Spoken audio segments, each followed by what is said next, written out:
teman-teman, kembali lagi bersama saya Danang Kuku Prasetyo Aji, siswa General Training Paper Production APP Sinarmas.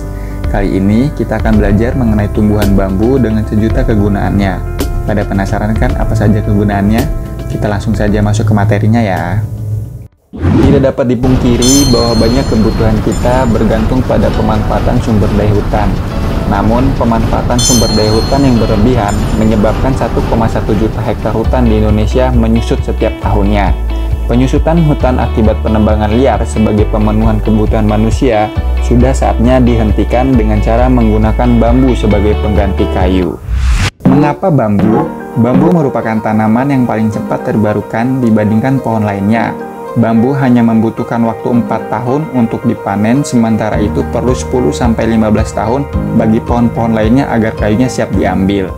Bambu juga sebagai tumbuhan serbaguna memang sudah banyak digunakan oleh masyarakat sebagai kebutuhan sehari-hari, seperti pangan, rumah tangga, bahan bangunan, dan juga sebagai bahan utama untuk pengerajinan pangan. Bambu juga bisa sebagai penahan erosi loh. Apabila kita menanam bambu, maka akar-akarnya akan membentuk formasi yang kuat, yang bisa melindungi tanah dari erosi. Tidak seperti tumbuhan lain, bambu akan tumbuh kembali setelah dipanen dan akar-akarnya akan tetap menjaga kesuburan tanah tersebut. Selain manfaat yang sudah saya sebutkan tadi, berdasarkan penelitian, serat bambu dapat digunakan sebagai bahan baku pembuatan kertas. Pemanfaatan limbah serat untuk energi atau yang kita kenal sebagai Refuse Paper Plastic Fuel atau RPF merupakan penelitian yang sangat aplikatif di industri kertas. Selain itu, kelebihan lain dari serat bambu adalah sumbernya yang melimpah dan tidak diharuskan mengikuti skema sistem verifikasi legalitas kayu. Untuk lebih jelasnya, mari kita lihat proses pengolahan bambu sehingga menjadi kertas. Bambu yang digunakan sebagai bahan baku kertas adalah bambu yang berjenis betung. Bambu betung ini memiliki serat yang tidak keras dibandingkan bambu-bambu lainnya. Kemudian kita masuk ke proses chipping, yaitu proses penghancuran batang bambu ke potongan-potongan kecil. Setelah menjadi potongan-potongan kecil, bambu dimasukkan ke barnil, alias tabung besar yang terus diputar, di mana dalam proses ini bambu diberikan bahan kimia berupa kaustik soda atau natrium hidroksida agar bambu mudah hancur.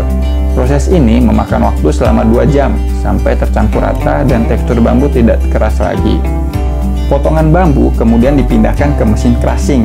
Potongan bambu ini akan dihancurkan lagi sampai menjadi potongan-potongan yang lebih kecil lagi. Nah, kita masuk ke proses selanjutnya yaitu proses refiner.